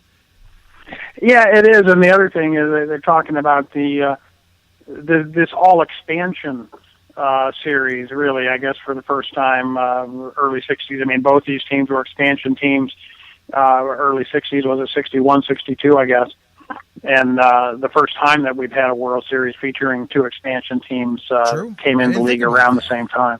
I didn't even. By the way, I wanted to mention, too, I heard Bruce saying how he was going back in the record books, digging in his research to try to find out when the last time somebody hit a inside the park home run in a World Series game, let alone the first inning or leading off a World Series game. And I would just say to Bruce, that's why you need to be on Twitter, because within about a minute of that happening, that's out there. Twitter had everywhere. the answer to that question. Yeah. Guys that I follow, hasn't happened since 1929 or whatever it was, but it couldn't have been 60 seconds after the home run was hit that we had the answer to that question. But maybe Bruce could have saved himself some research. But anyway, just that's one thing that Twitter is good for. In addition to wasting colossal amounts of time. Quickly, you just watch them come up, and every Twitter researcher's got them on there. Boom, boom, boom, boom, boom. You'll see the same stat pop up 50 times in a row and go, oh, I get it. That was the first time since such and such.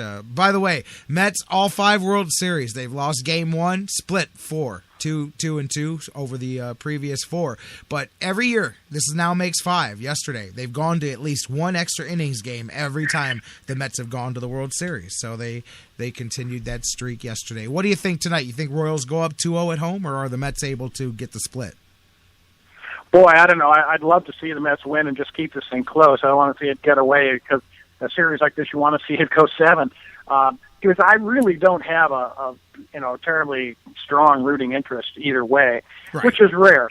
I found that sometimes, and we've talked about this before, sometimes when you think you don't have a rooting interest, when you sit down and start watching the game, all of a sudden you realize that you are pulling for one reason, one team or the other, without even really being conscious of when it happened or why it happened. Yeah, how did I do that? And I caught myself pulling for the Mets last night, and so I guess maybe if that holds true, I'm going to be pulling for the Mets, all through this thing. So I'm hopeful that they can win tonight. Certainly, with DeGrom going, they've got a good shot. But again, people that looked at the matchup before the series thought that it favored the Royals, if for the only reason that they are a team that makes a lot of contact, and they're going to put the ball in play, and they're fast, and they're good defensively, that for a team facing a power pitching group like the Mets, with 3 of their starters being really power pitchers personified, they matched up well with them because they are such a good fastball hitting team, clutch hitting team, a team that puts the bat on the ball and puts it in play and then runs. So I don't know how much of an advantage the Mets have because they maybe have more of a power pitching rotation. In this series, it's sort of negated by just the way that the Kansas City club plays. I agree. I can't wait to see Game 2. Hopefully they go 7. We'll find out. Tonight, if you get 2 TVs going like Bruce, so you can watch them both at the same time, or you flip back and forth. Cavs and the World Series going tonight. No Buckeyes going this week, Dan. By the way, welcome in, you guys. Just tuning in. Sports Fix, J-Rocc, Dan Wismar, talking all kinds of things. We're going to talk some football in a moment. 15 minutes from now, Tony Brown, voice of the Lake Erie Monsters, joins us. Talk some Monsters and Blue Jackets hockey, so looking forward to that. But Dan and I, no Buckeyes to talk about this week, and they'll be getting ready as they've got the bye week here, working on continuing with the switch over. I did want to talk a little Browns with you here in the middle of the week. We talked a lot on Monday about what happened last week and so on and so forth, moving forward. And I'm gonna throw this out here before I bridge into what I wanted to bring up with you, because you and I have talked about if changes get made, what changes may get made. I read some interesting thoughts on this from some other people, but what I read into more than anything is the fact that with all of everything going on, I love how Mike Pettin stood up there and said, hey, man, Josh McCown's going to start on Sunday as long as he's healthy. So we've got nothing else to really talk about here, and it's looking like it's that way. But I saw an interesting article. I said, I got to talk to Dan about this, and that kind of sets that up about how if you look at the Browns and the last few years and the way Jimmy Haslam has made changes, that as much as the easy wisdom, the conventional wisdom would be to clean house. If you're going to clean house, you clean house, or you give Ray Farmer perhaps a chance to hire another coach, but in no scenario do most people see Mike Pettin surviving. And I read the opposite, and I said, that makes a lot of sense, is that in many ways, if you look at it, Jimmy Haslam may not have a choice. I know that the conventional wisdom says you don't force somebody to keep a coach, but replacing your general manager at this point, there's a lot of qualified people that you can get to fill front office positions, consultants, different people. There's ways to fill that and deal with that turnover. The replacement of the third coach in a row here in a 3-year period basically makes that a much harder thing. And how in all business reality, if Jimmy Haslam wants to get out of this cycle, he cannot replace them both. He needs to keep the coach entrenched, because if he waits one more season, he will at least buy another season of stability so he can offer a higher quality coach a contract. If he cuts Mike Pettin's throat, it will be nearly impossible to find a bona fide head coaching candidate, but you can indeed find people to fill your front office roles. What do you think about that? Well, I think that in terms of finding a front office guy, sure, you could find a guy who will take your general manager's position. What if one of the conditions of taking that position is, hey man, you inherit Mike Pettin. He's our coach. He's not going anywhere. What you can't do is get a guy with a track record to take the job if you force him to buy into the coaching candidate that you've got. Now, I'm not saying you can't find a guy, and I keep referring to people like John Gruden, who I don't think is ever coming out of the broadcast booth again. This is a guy made for television. Yeah. And he's already won a Super Bowl, so he doesn't have that hunger. Even though he has obviously some local ties, some Ohio ties, he's from Ohio, et cetera. But you can't get a guy of that caliber, a guy who's got a track record, a guy who's won a Super Bowl, who's gotten a ring or two, and respect around the league as an established football executive. You don't get that guy to come in and buy into your coach that obviously, has some good qualities, that obviously has some flies on it too. So, yeah, you can get a guy, but you may not be able to get the guy that Jimmy Haslam wants to buy into that program. Now, again, you're just talking about maybe a year, maybe two. Right. You could talk one of those people into coming in and saying, hey, we need somebody to come in who knows how to pick players, first of all, and who knows how to run a baseball team, or a football team. You've got, a president there, your Alex Shiner types, your guys that run the admin side of the house. You need a football guy. You need a guy who knows how to pick players and has some player personnel background. And maybe the unwritten silent handshake kind of deal is, hey, we live with Mike Pettin for one more season, see how it goes. If it doesn't work, then we can pull the trigger on him a year from now or 2 years from now, whenever it is. But I think when you start talking about replacing the general manager, and I think Farmer is dead man walking. Me too. And I said the other day, I think the only reason that Patton would be gone is because he would be a casualty of Farmer's demise, and on his merits, he deserves to be here probably for another season. But then that's just my thinking on it. I think to get the high-profile guy, the established guy with the track record and the reputation that undoubtedly Jimmy Haslam is looking for, Pettin might be a casualty of that process. I will say it's not unheard of, and I know it's easy to make Mike Holmgren jokes because he just wrote a big check and cashed it and didn't do anything. But he did break tradition when everybody said, hey, now there was special circumstances. That was Uncle Fritz's friend or nephew, and he was friends with Fritz and all of that. So that's why Shermer got it. But he did keep the coach that was expected to be gone, and he admitted later that he probably should have just went ahead and wiped the decks clean. But that's the only... And that was my thought, is simply that you could convince, say, I'm just throwing a name out there, say Bill Parcells, and I don't think he's possible. He's a name everybody's heard of. Say Bill Parcells says, I'm going to come in and I'll run your franchise. I think it's easy for him to realize that firing the coach would cut your nose off to spite your face, because how can I promise any coach that he's going to get more than 1 year if I need to build this roster? So this guy, he's not terrible. He's not losing me games. I think I can deal with him for at least another season. Let me see if he's any good. If not, now we've got 3 years since we fired a head coach. Now it becomes an easier sell to, the more established coach. I think you could convince, like you said, that scenario, you could convince a better general manager to do that than the other way around. So that was where it made sense to me, was that if you're trying to truly break, because otherwise you really face the risk, no matter how good your general manager is, you face the risk of going through the rejects and the coordinators looking for their first shot, and that's great. 1 out of 100 works out, but we have yet to find that 1 out of 100 that works out yet. So that was where it made sense to me, was almost that you're cutting off your nose to spite your face, but Ray Farmer has to go because he's clearly made enough mistakes that it's now impacting your franchise. Yeah, you're right, and that might be the way to go. And the other thing to remember is that Jimmy Haslam, probably above all else, what does he crave? What does he want? He wants the respect of his fellow Lodge Brothers, NFL owners. Yeah.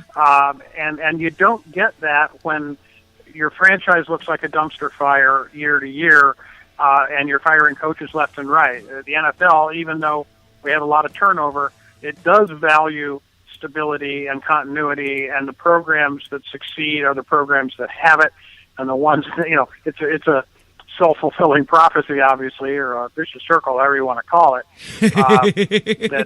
that losing begets turnover, and the opposite of that is also true. But I think Haslam wants the respect of his fellow owners.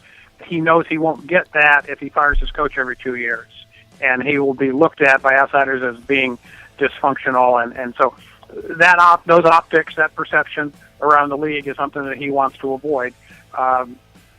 It's interesting that this week there have been interviews with Bruce Arians, who was, of course, offensive coordinator under Butch Davis here, and talking about the Cleveland situation, and he was quoted as saying, I'm paraphrasing here, I always thought that it'd be really great if you could build a winner in Cleveland, how cool that would be, something to that effect, and asked why it hasn't happened. His statement was very simple and, of course, very true, that it all comes down to a quarterback. So as much as it comes down to a coach, as much as it comes down to a general manager, it also more and more in today's NFL, it comes down to a quarterback. Let's face it, and we've had 22 or 23 of them that haven't been the guy. And no matter who your coach or GM is, till you get that guy, it's not happening. And let me ask you about that. McCown's going to start here this weekend, barring any kind of medical setback. I'm all for that. I think it speaks a lot to the mindset of this team, at least as far as how they feel about Johnny Manziel, because once again, this was a situation where it was an easy call if you wanted to go that way, and they went the exact opposite way of the grain. Here's something that I don't think the Johnny guys and the people that say, well, who cares, throw the season out, let McCown go to the bench, maybe something you don't realize is that the Cardinals defense is the 4th ranked defense in the NFL.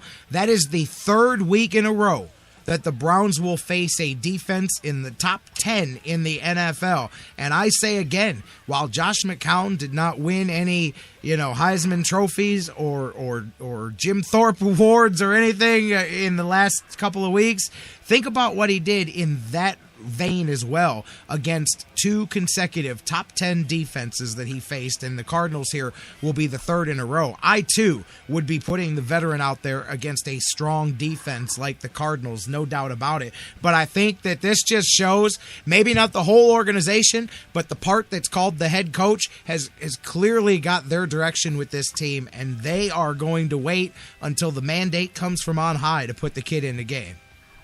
Or until McCown breaks his clavicle. That's it. One or the other. Or whatever. You're right. They've made up their mind, and I think it is the whole organization, top to bottom. Me too. Jerry, that except maybe McCown Farmer.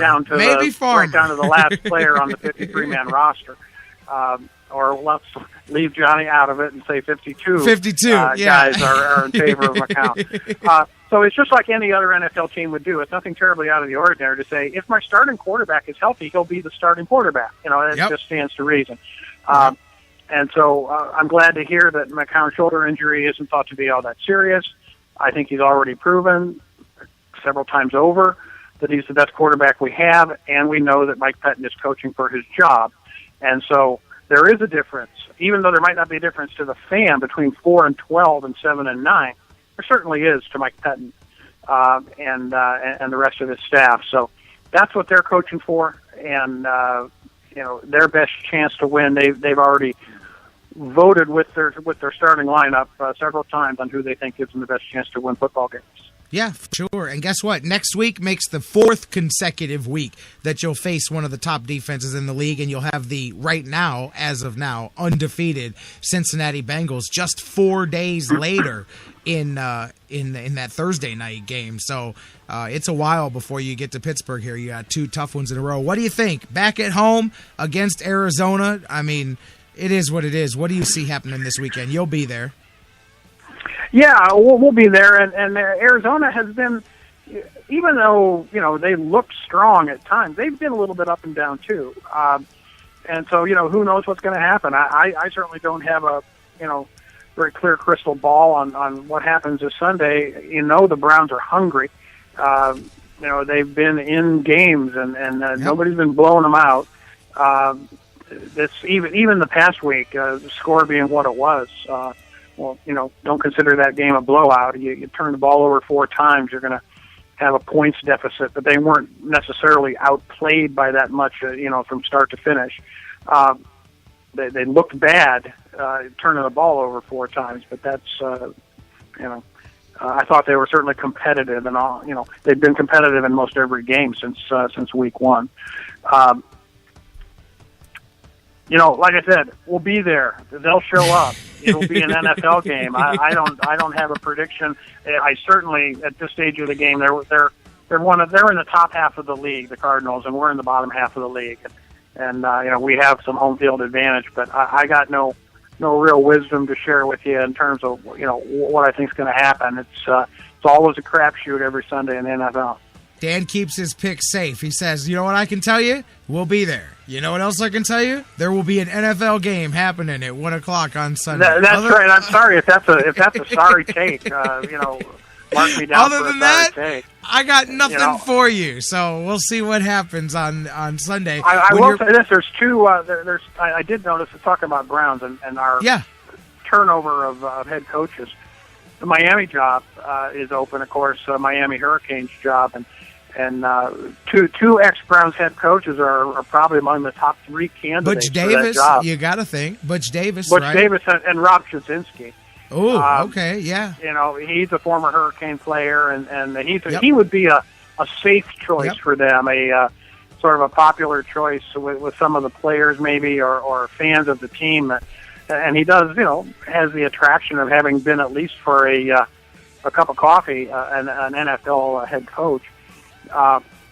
And Mario Cristobal, another guy who's assistant at Alabama, it would be maybe the top choice right now if they decide not to go with, if Butch Davis is too tainted for them with the North Carolina scandals he went through.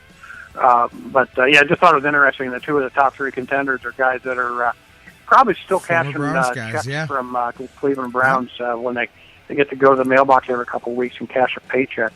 Butch Davis may still be cashing. I think paychecks. So Butch got Chud. paid off in one $12 million severance paycheck. Chud's still but, getting a check. Chud's I still think getting. Chud's still cashing checks. Yeah, He was cashing checks the whole time he was fired from the offensive coordinator gig. When he got hired as the head coach, it turned out that he had still been getting a regular paycheck.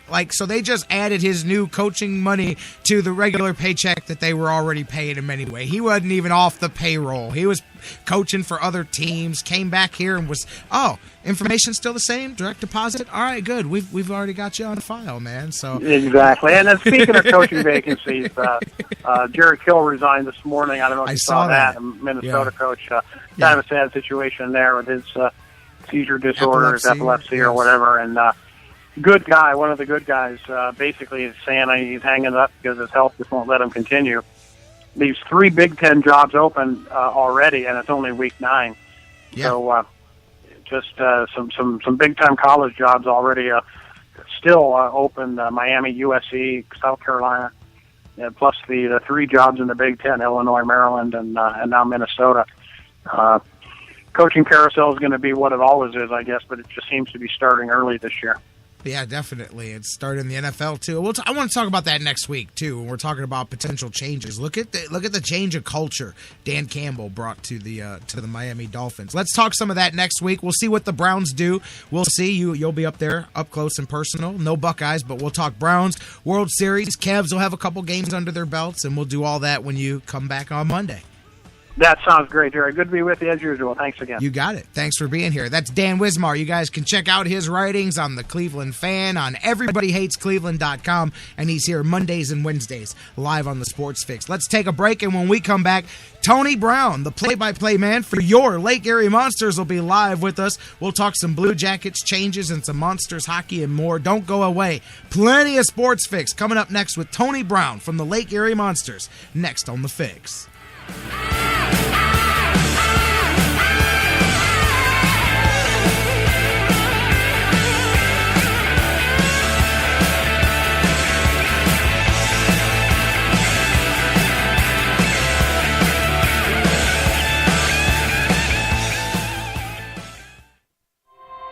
There's something kind of about a kid that's never played baseball.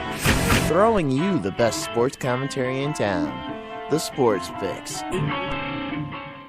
Hey guys, before we go to the break, I want to talk to you a little bit again about our good friends at Harry Buffalo North Olmsted, the UFC, the Ultimate Fighting Championships, some of the hottest fights in the world today. Each and every one of their huge events, Harry Buffalo is one of the few places in Northeast Ohio you can go there and watch each and every UFC fight at the Harry Buffalo. And let me tell you, I've been there. The people are out the door. They are to the rafters. It is one of the craziest environments for some UFC fights. Wing Mondays, they've got great deals on wings and drinks, and every day of the week there's a different special, a different deal. And don't forget the Bison Burger, the unbelievable. It is the combination of a fantastic burger and eating healthy combined into one unbelievable sandwich. You have got to get a bison burger while you're there. So whatever you're looking for, whatever day of the week, Monday through Friday, Saturday, Sundays, there's something for you at the Harry Buffalo North Olmsted, just outside Great Northern Mall. Check them out today. Harry Buffalo, join the herd.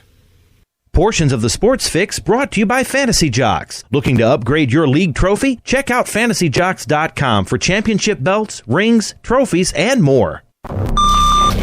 Fantasy sports lovers, you put so much time, hard work, and effort into playing week to week that it quickly stops being a fantasy and starts getting real. Real time spent making real decisions, creating real victory. I'm the greatest man in the world! And when the smoke clears, you want to show off those victories with a real prize. I mean, a really real prize.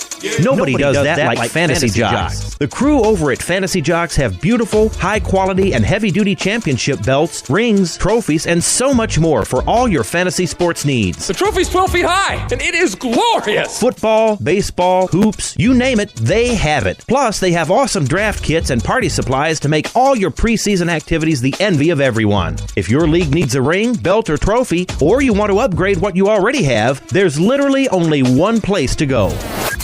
If you're going to be a fantasy jock, do it right. It's mine, the most magnificent, and it's mine. With America's Fantasy Sports Superstore, fantasyjocks.com. Sports Fix listeners, like us on Facebook today. Facebook.com/The Sports Fix. Hey, everybody. Listen up.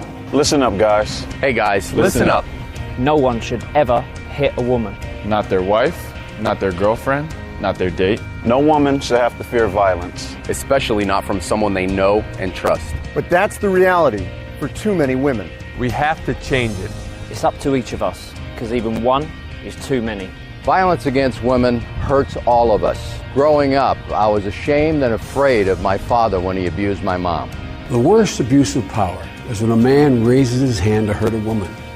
We all have to take responsibility. So if you see someone threatening a woman, step up, speak out, and get help. Dating violence hurts all of us. So step up and help end it.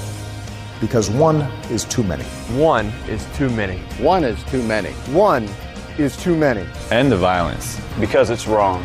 Because one is too many.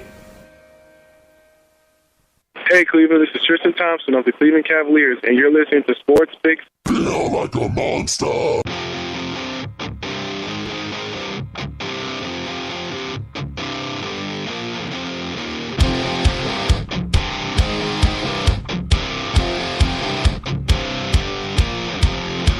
The secret side of me, I never let you see. I keep it caged, but I can't control it. So stay away from me, the beast is ugly. I feel the rage and I just can't hold it. It's scratching on the... Welcome back to the Sports Fix Live. You hear it in the background, feeling like a monster. J-Rocc back with you. Tony Brown's going to feel like a monster with me here in just a moment. The play-by-play man for your Lake Erie Monsters. Welcome back in, those of you with us. Thanks to Dan Wismar from Everybody Hates Cleveland for joining us. And thanks to each and every one of you. However you're enjoying the show, thank you so much. And hey, do me a favor, click the share button wherever you're at. Whether you're listening on TuneIn or Spreaker or iHeartRadio or any of the dozens of other sites that you may be listening on, click share. Tell somebody else to listen. Tell them, hey, Tony Brown from the Monsters is getting ready to join us. Tell them to come get their fix as well. You guys can keep the conversation going on Facebook and Twitter and email. Facebook.com/The Sports Fix. Twitter at The Sports Fix. CLE. Email The Sports Fix at AOL.com. I'm going to go to the phones. You can't call because Tony Brown is already there, chilling like a villain on the hotline. Tony, how you doing this afternoon? Doing awesome. A nice, rainy, blustery day here in downtown Cleveland. Happy to be with you, man. Hey, glad to have you here with us. Last week, you were up in the Great White North up there as the Monsters had a double shot with the Manitoba Moose. But before we talk Monsters, I wanted to rewind back. It's been a couple of weeks since you and I talked, and already on the parent level, some major changes as they have made a head coaching change and brought in a very respected head coach. Talk to me a little bit about the changes with the Blue Jackets. Well, yeah, it's not the start you would have hoped for if you're the Columbus Blue Jackets, no doubt about that. But after an 0-8 start to the season, they decided it was time to make a coaching change. And for teams that struggle in the early part of the year, accountability is critical. It all starts with the head coach. And so Todd Richards, who was relieved of his duties, he'd probably be the first guy to tell you that. His team wasn't performing. That lands on him. And so out goes Coach Richards, in comes John Tortorella, a guy who's won more hockey games than anybody in the NHL as a head coach that is American-born. He won the Stanley Cup in 2004 with the Tampa Bay Lightning, had some very good teams with the New York Rangers, and it's sort of a failed experiment year before last out in Vancouver for him, but joins the Blue Jackets now, and what a great opportunity for any head coach. I mean, he's been out of the game for a little while, and to come back and be able to work with a group that was so highly touted to start the year, a group of players that a lot of people thought would be a team that could not only make a run in the Stanley Cup playoffs, but maybe even be a contender in that Eastern Conference. So to come in and have all this great talent to work with has to be a dream for Coach Tortorella. And big win last night for Columbus over the New Jersey Devils. They've now won 2 in a row, and 2 out of the 3 games since Coach took over. So things are definitely turning around. And you know this, I mean, early in the season, a bad start can get blown out of proportion to an extent. They play a heck of a lot of games in the National Hockey League, and so 8 games is not a season make, and already the turnaround is in progress. Oh, yeah. We were just talking about that with the Cavaliers at the beginning of the show, and we've joked about the, don't let David Blatt lose tonight and make it 0-2 to start the season, because here comes the words hot seat and all that stuff comes out early. Like you say, it's easy to lose focus of the 82-game season, but when you've got the high expectation, that's different than a different team or like a different circumstance. Like the Cavs have high expectations for the final result. The Blue Jackets had high expectations, as you said, so that kind of mounts that bad start and makes it perhaps have even more weight than it would have. But were you surprised to see a change made that quickly, or did you feel, hey, that this needed to happen? Well, I mean, when you ask yourself who's to blame for an 0-8 start, to think that a head coach or one guy even in particular, whether that be a coach or a player, to think that they're the difference is probably not really the case. However, sort of like I mentioned a little while ago, an 0-8 start is unacceptable for any pro sports organization, and especially one with the expectations the Blue Jackets had coming into the season. So, somebody has to answer to that. In this case, It was Coach Richards and Blue Jackets GM Jarmo Kekalainen. You think about it from his perspective, you have to do something. You can't send the message to your fans or even to your ownership that 0-8 is somehow okay or something that we could get over or be acceptable. So a change had to be made. The logical thing to do would be to make a change at the top in terms of the hockey operations department. That's what they saw fit to do. And I think if you're Columbus or you're a Blue Jackets fan, you have to feel fortunate that a guy with the resume and the accomplishments of John Tortorella was available. And, so it's a good situation going forward. And obviously we're very eager to see how things pan out. But I think that Blue Jackets fans should feel good about the direction that team is heading this year. I agree. It's funny, when Tortorella was hired, I defer to some of my friends and colleagues that have more hockey knowledge than I do. I had 2 different people come back to me. One thought it was a great hiring. The other one is a Canucks fan, so therefore he had a little bit of a different view on the coach. He, of course, felt that there were some issues there when he was in Vancouver, but he goes, "Hey, ruined my Canucks." So good luck with the Blue Jackets. But well, there's no doubt that there were, and I think that.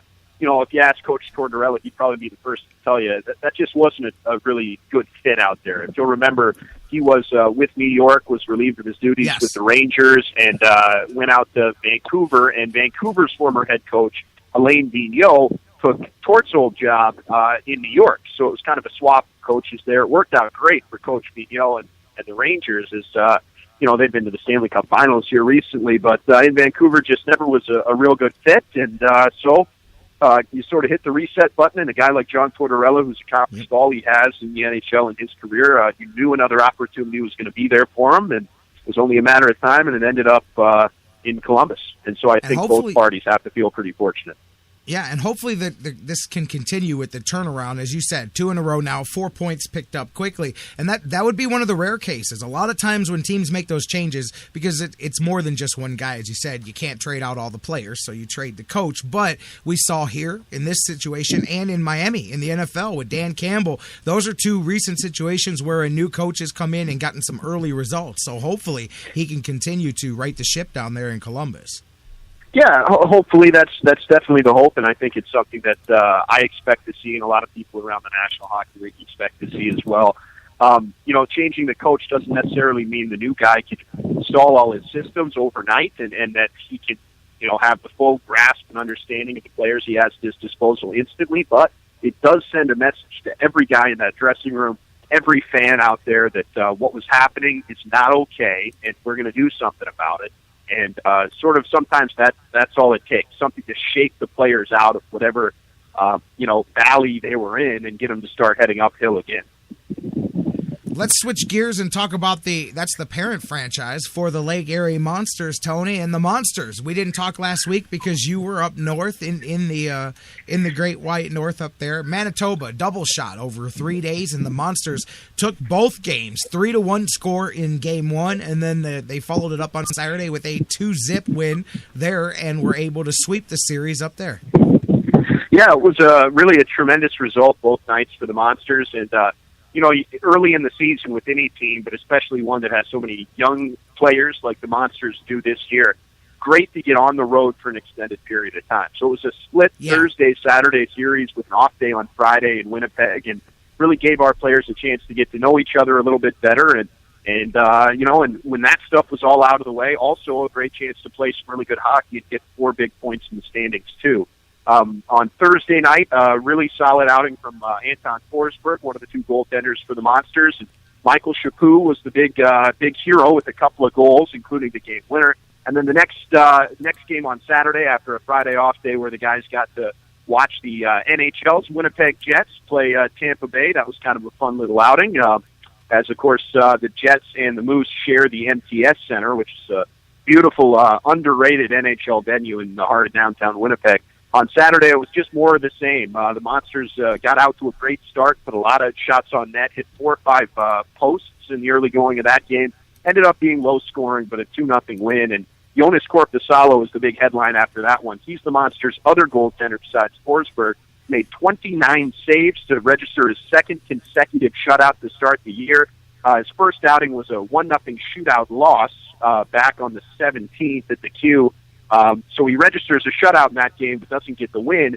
This time he did, and Chaput had another goal, so he's another big headliner for the weekend. But really just 4 big points, 2 big wins, and now through 5 games at 3-1-0-1, the Monsters tied for the 2nd-best start in franchise history in the first 5 games of the season. It's a good time to be a Monsters fan, and it's certainly the pump is primed for a lot of great hockey going forward. That's what I was going to ask you, because Doug and I used to talk about the slow starts for the last couple of seasons and having to dig your way out of those holes later in the season, always chasing points. And we while that's fun for us on the broadcasting end and looking ahead to this and that, we always talked about how the early season games count just as much. And it appears that they have definitely been focused on that here early. And you mentioned something else Doug and I used to talk about a lot is the early long road trips and the fact that it, just as you said, those are good. Some people say, oh, well, I don't know if I'd want my team to do that. But if you're smart, I think you do, because it leads you to bunker down. It's us against the world. We're on the road. We get to know each other. All of those things really are team-building things. So to have it very early in the season can do nothing but help. No, absolutely it does. It's really big for any team. And, I talked to a couple of specific guys prior to those games and just the interviews we do to get ready for these broadcasts. Jamie Cyphers is a veteran guy in his 10th year pro. He's played in the NHL. He's one of the elder statesmen here in this Lake Erie dressing room, and he was adamant that he thinks it is a huge opportunity and a huge break for a team that is so young this year to have the chance to come together on the road early in the season. And that trip, you think 2 games, okay, Thursday, Saturday, but you don't think about the fact you're traveling the day before. You have a full day in between the 2 games to sort of spend time with one another, get meals, find things to do to keep yourself busy on the road. And then Saturday and all the travel on the tail end of that the next day on Sunday. So it really turns into a 5-6 day trip in which these guys are together essentially 24/7, and it's that getting comfortable, and it's that familiarity that you have that translates onto the ice. And frankly, the Monsters saw it this weekend. Yeah, extremely valuable for a young team. Now they come back home for a couple. Let's see. They've got the Thanksgiving. Actually, no, they've got the Thursday night game first before we even jump ahead to the Halloween party. They've got Charlotte here at the Q. That'll be tomorrow, Thursday. And then the same Charlotte Checkers team Saturday, Halloween night. Talk to me a bit about that. Any promotions in these two coming up, and what kind of fun can be had at the Q this weekend? Yeah, well, of course, Halloween party coming up on Saturday night. That's going to be a lot of fun. Both these games at 7 o'clock at the Q.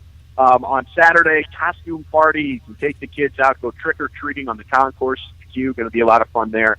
On Thursday, though, it's a college ID night, as all our weekday games are this year. So a valid college ID gets you a $6 ticket. I think it's the best deal in Cleveland sports right there to come out and enjoy the Monsters. And the opponent, the Charlotte Checkers both nights, a team that this is they're sort of highlighting one of the quirks in the AHL standings this year. They have 10 points now after a 2-1 shootout win on the road last night in Rockford, but yet they are behind in the standings to the Monsters, who have just 7 points because the teams in the Pacific Division this year play fewer games than the teams in the rest of the league, so it's not points, but point percentage dictating the placement in the standings. So despite the fact that Charlotte, when you look at it at first glance there in the box score, you see that they have more points. They're actually third place in the Central Division right now, while the Monsters, with a 70% points percentage, are tied for first. So all of that is minutia and only illustrates the fact that the Monsters are tied for first place after 5 games, and I don't know where else you'd want to be in the state. Now, there you go. Guys, get down there to the Q. I don't know where else you'd want to be this weekend. And the Q's going to be rocking. You got the Monsters on Thursday and Saturday. Cavs start things on Friday night. Going to be a weekend-long party at Quicken Loans Arena this weekend. And I don't know, what else do you follow outside of hockey? I know it keeps you very busy. Are you into the World Series? Did you watch the Cavs last night? What are your outside of hockey sports interests?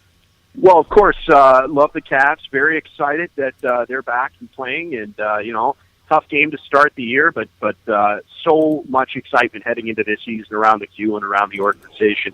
I did keep my eye on the World Series last night, and for a broadcast guy, I thought the most fascinating thing, and this is saying something in a game that started with a first pitch inside the park home run, but the most fascinating thing for me was all the troubles that Fox Sports had when they lost power with their broadcast. Power. Yeah. And I'm thinking about things from Matt Vasgersian's perspective. He's the longtime Major League Baseball announcer, spent time with the Padres, with the Brewers previously. He was calling the game with John Smoltz on MLB's international feed, MLB Network's feed.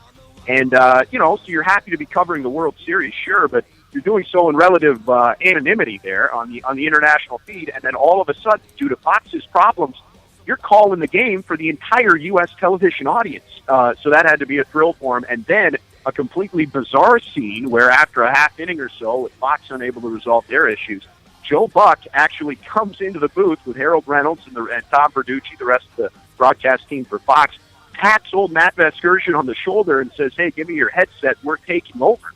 And to deal with that situation on the air from a broadcaster's perspective, I was just fascinated trying to think what I would do in that situation, and just certainly for Fox, something they wish would never have happened on that big stage, but definitely a memorable moment, and not to detract from the game on the field, which was a fantastic, classic World Series game, by the way, but just kind of a funny thing to think about, something that I enjoyed following last night.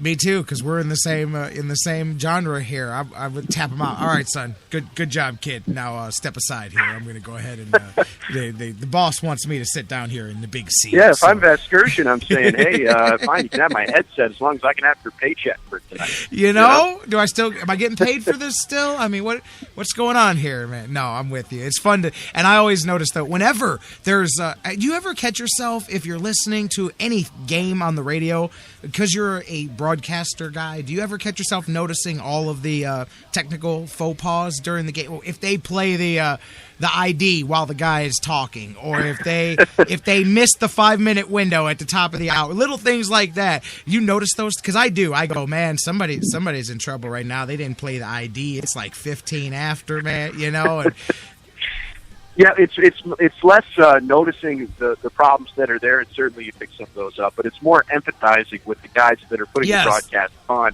when things go wrong, and just sort of seeing situations in games unfold or technical problems and being able to relate to those from the previous instances in your career. It's definitely a bit of a fraternity, I would say, professional broadcasting, and so when issues arise, you can't help but feel for the guys who have to deal with it right there, because you've done it time and time again in your career. So, it's fun to follow, and it definitely adds a little bit of depth to that sports viewing experience that's kind of fun to have. Anytime the spot doesn't play and there's dead air, I'm like, hey, man, that guy was on a cell phone, wasn't paying attention when they kicked it back to the break or whatever. Somebody's getting yelled at on Monday, that's for sure. You know it, but I'm with you, and I always feel for him, too. Tony, great catching up with you, and we'll keep doing this. It's a lot of fun talking hockey with you, and the season is just beginning, man. Absolutely. Can't thank you enough for having me, and looking forward to future conversations, and have a great rest of the show. Thanks again. You too. Have a great weekend. We'll catch up next week. Okay, sounds great. Thanks. You got it. Tony Brown, Lake Erie Monsters play-by-play man. You can hear him on the radio broadcast, the television as well, of your Lake Erie Monsters. Check out LakeErieMonsters.com for all of their broadcasting information, and you can check him out every week or two here on the Sports Fix throughout the season. Thanks to Tony for joining us, and thanks to you guys as well. Speaking of joining us, coming up on Friday, it's going to be a lot of fun as we get our first talk of the season with the head coach of the CSU Vikings men's basketball team, as Coach Gary Waters will be in the house. We'll preview their Halloween Weekends event as they open up the doors for kids and get a practice in and a scrimmage. And then they're, I think, 2 weeks away. I think November 14th, I believe, the Vikings kick off the season. So we're going to talk about that with Coach Waters. Can't wait to catch up with him a little bit on the show, and we'll see what he's been up to getting his Viking squad ready this summer. All the Friday fun will be here. BJ Riddell, fantasy football for winners. We'll get Mike Brandenberry in on the conversation. Jonathan Knight hopefully can stop by as well. The sports writer extraordinaire will preview the Browns and the Arizona Cardinals. No Buckeyes game this weekend, but there'll be Cavs action to talk about.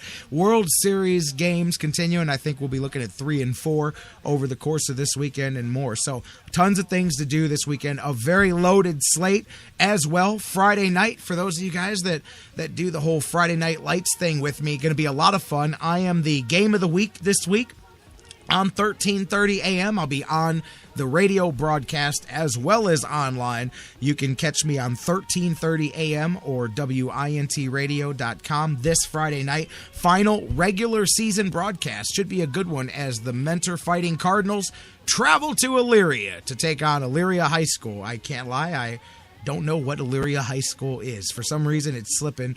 I can't remember. I did know. But anyways, the mascot is slipping me, but it'll be Mentor, and it'll be Elyria, and it'll be live on 13:30 a.m. this weekend, Friday night. I'll be calling the action with Ed Doherty, the voice of the St. Ignatius Wildcats. It'll be my first chance doing some action with Ed. It's going to be a lot of fun. So Friday, we have got a lot to get into, and I'm looking forward to kicking it off right here, noon, when we do the Sports Fix. So make sure you're here with us as well. Coach Waters will be batting leadoff 10 minutes after 12. He'll be with us, top of the show, leading it off. Coach Gary Waters. We've got so much more all coming your way, so be here Friday. Until then, enjoy the Cavs, Grizzlies tonight.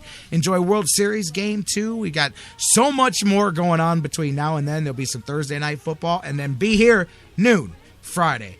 Until then, have a great time. We love you, Cleveland, beyond, wherever you're at, and we will see you Friday right here on The Fix. These streets we hustle, don't sleep out here in Cleveland, Cleveland, Cleveland. You know that I'm long nights, cold weather, it ain't nothing pretty. So much hate up in this itty bitty city. If you can make it here, you can make it anywhere. Put your hands up in the air, everybody say yeah, yeah, yeah.